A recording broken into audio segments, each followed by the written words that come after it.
Assalamualaikum warahmatullahi wabarakatuh.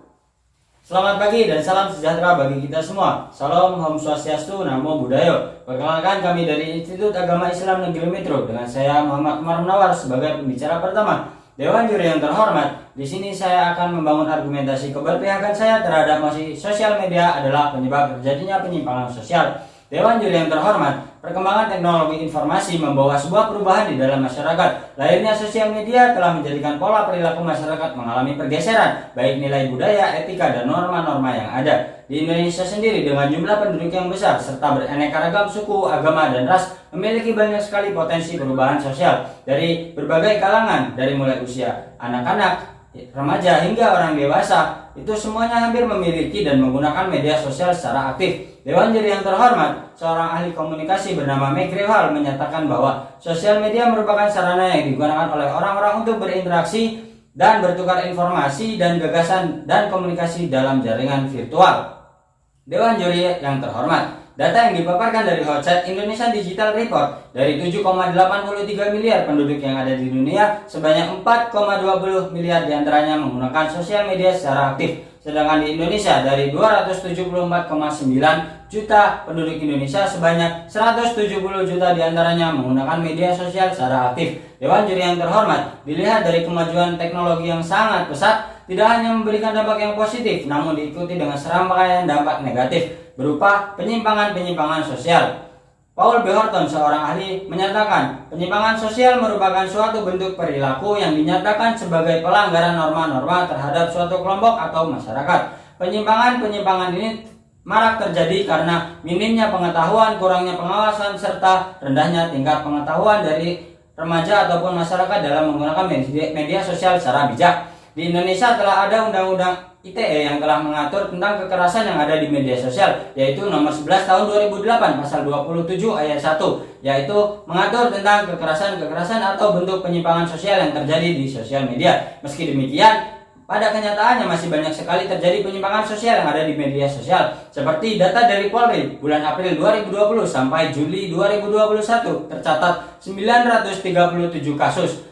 3 kasus diantaranya yaitu 3 kasus terbesar, yaitu provokatif, hate content, and hate speech, yaitu sebanyak 473 kasus. Berdasarkan data survei di label, Instagram dengan presentase 42% merupakan platform media sosial dengan penggunanya paling banyak mengalami cyberbullying. Dewan juri yang terhormat, berdasarkan data yang saya bangun tersebut, di sini saya sangat-sangat setuju dengan mosi sosial media adalah penyebab terjadinya penyimpangan sosial. Sekian, terima kasih. Assalamualaikum warahmatullahi wabarakatuh. Salam sejahtera bagi kita semua. Salam Om Swastiastu, Namo Buddhaya. Dewan juri yang terhormat, dengan saya Randy Ferdiansyah yang akan membangun argumentasi kontra terhadap mosi debat pada kesempatan kali ini. Izinkanlah saya, Dewan juri yang terhormat, seorang pakar media komunikasi, Mailer, mengatakan pada awal munculnya perkembangan sosial media dianggap sebagai media komunikasi yang dapat digunakan untuk bersosialisasi dengan orang-orang yang dikenal. Dewan juri yang terhormat, melansir data survei dari Hotset We Are Social Indonesia Digital Report, melampirkan sebanyak 7,83 miliar penduduk di dunia dengan rata-rata pengguna sosial media aktifnya sebanyak 4,20 miliar atau setara dengan 53% masyarakat yang menggunakan sosial media. Dewan juri yang terhormat, di Indonesia sendiri, total populasi penduduknya mencapai 274,9 juta penduduk dengan rata-rata penggunaan sosial medianya mencapai 170 juta atau setara dengan 61% masyarakat yang menggunakan sosial media.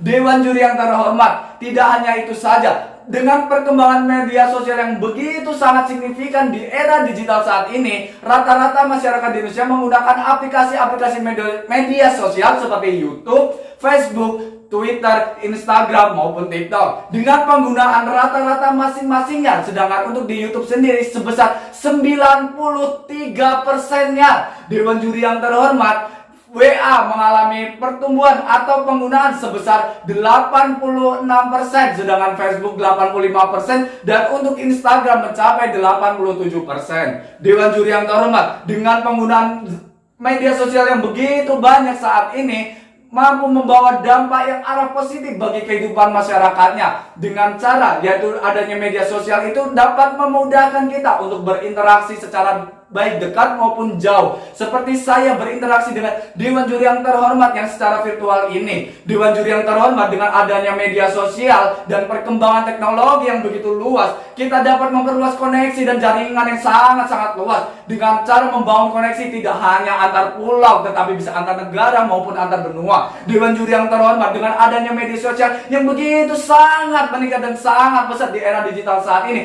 mampu menyebarkan informasi secara cepat, lepas dan maupun tepat. Dewan Juri yang terhormat, tidak hanya itu saja, dengan perkembangan media sosial yang begitu sangat signifikan, mampu membawa dampak perubahan bagi pendidikan di Indonesia. Kita lihat saja, dengan adanya dampak pandemi COVID-19, biasanya kita melakukan pembelajaran dengan sistem tatap muka, tetapi dengan adanya pandemi itu, kita bisa memanfaatkan fasilitas yang ada di media sosial. Kita bisa menggunakan aplikasi seperti media Zoom, bisa menggunakan Gameit dan lain sebagainya. Dewan Juri yang terhormat tidak hanya berperan dalam bidang pendidikan, tetapi bisa juga berperan dalam bidang digital marketing, seperti kita bisa memasarkan produk-produk kita terhadap konsumen-konsumen kita. Dewan Juri yang terhormat, dengan adanya media sosial, kita sebagai produsen memperkenalkan kepada konsumen, kita bisa memanfaatkan dengan cara mempromosikan lewat aplikasi sosial media seperti Twitter, Facebook, YouTube maupun TikTok dan Instagram. Dewan Juri yang terhormat, kita bisa lihat sebelum adanya era digital atau sebelum adanya media sosial, kita sangat sulit untuk mendapatkan referensi mengenai sejarah negara dan bangsa. Tetapi setelah adanya media sosial, kita dapat mencari lebih mudah referensi-referensi tersebut. Dewan Juri yang terhormat, dari beberapa argumen yang telah saya sebutkan tersebut, saya sebagai pembicara dua yang membangun argumentasi kontra tidak setuju dengan adanya mosi bahwa sosial media adalah penyebab terjadinya penyimpangan sosial. Dengan serangkaian dampak positif yang sudah saya sebutkan, sekian dan terima kasih. Assalamualaikum warahmatullahi wabarakatuh. Dewan Juri yang terhormat, saya Devi Wulandari sebagai pembicara ketiga akan menyimpulkan argumen dari pembicara pertama dan pembicara kedua. Dewan Juri yang terhormat, kemajuan teknologi yang sangat pesat layaknya pisau bermata dua. Selain memiliki dampak positif, terdapat banyak sekali dampak negatif. Dewan Juri yang terhormat, dampak positif benar bahwa sosial media dapat memberi kita pelajaran tanpa terikat ruang dan waktu. Bahkan penyebaran informasi dapat dilakukan secara cepat. Dewan Juri yang terhormat, di sini saya menegaskan argumen dari pembicara pertama. Benar bahwasannya sosial media memiliki banyak sekali dampak negatif, seperti menjauhkan yang dekat, interaksi tatap muka cenderung menurun, yang masalah pribadi bisa menjadi makanan publik, bahkan banyak sekali menyebabkan penyimpangan sosial. Bentuk penyimpangan sosial yang marak terjadi akibat dari sosial media seperti penipuan, pelecehan seksual, pencemaran nama baik, ujaran kebencian, kebohongan publik, dan lain sebagainya.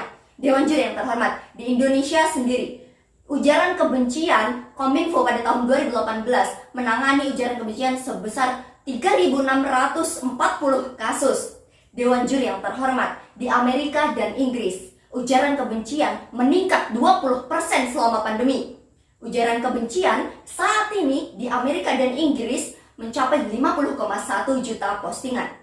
Dewan Juri yang terhormat, contoh ujaran kebencian di Indonesia sendiri pada tanggal 25 Februari 2022, GP Ansor Tanjung Balai Sumatera Utara melaporkan dua akun media sosial dengan inisial TS dan MY, di mana kedua akun media sosial tersebut mengunggah hinaan meme kepada Kementerian Agama Yakut Khalil Kaumas. Dewan Juri yang terhormat, di Indonesia benar ada aturan yang mengatur tentang larangan cyberbullying, Undang-Undang Nomor 11 Tahun 2008 tentang ITE, tepatnya pada pasal 45 ayat 1 yang menjelaskan setiap orang sebagaimana memenuhi unsur sebagaimana dimaksud pada pasal 27 ayat 1, 3, dan 4. Dipidana paling lama penjara 6 tahun dan denda paling banyak 1 miliar. Dewan Juri yang terhormat, walaupun sudah ada peraturan yang mengatur tentang larangan cyberbullying, nyatanya di Indonesia masih banyak sekali kasus cyberbullying. Salah satu kasus besar yang menimpa Bowo Alpenliebe, seorang artis TikTok pada tahun 2018, di mana dia merupakan siswa SMP kelas 2. Dia dibully akibat katanya kontennya alay dan meet and greet-nya dinyata terlalu mahal. Dewan Juri yang terhormat, akibat dari itu dia enggan untuk bersekolah. Dewan Juri yang terhormat, berdasarkan pernyataan dan contoh kasus yang telah saya paparkan, benar bahwasannya sosial media banyak sekali membuat penyimpangan sosial, khususnya dari kalangan anak kecil, remaja, hingga dewasa. Dewan Juri yang terhormat, di sini kami sangat setuju dengan mosi kali ini, di mana sosial media adalah penyebab terjadinya penyimpangan sosial. Sekian, terima kasih. Wassalamualaikum warahmatullahi wabarakatuh.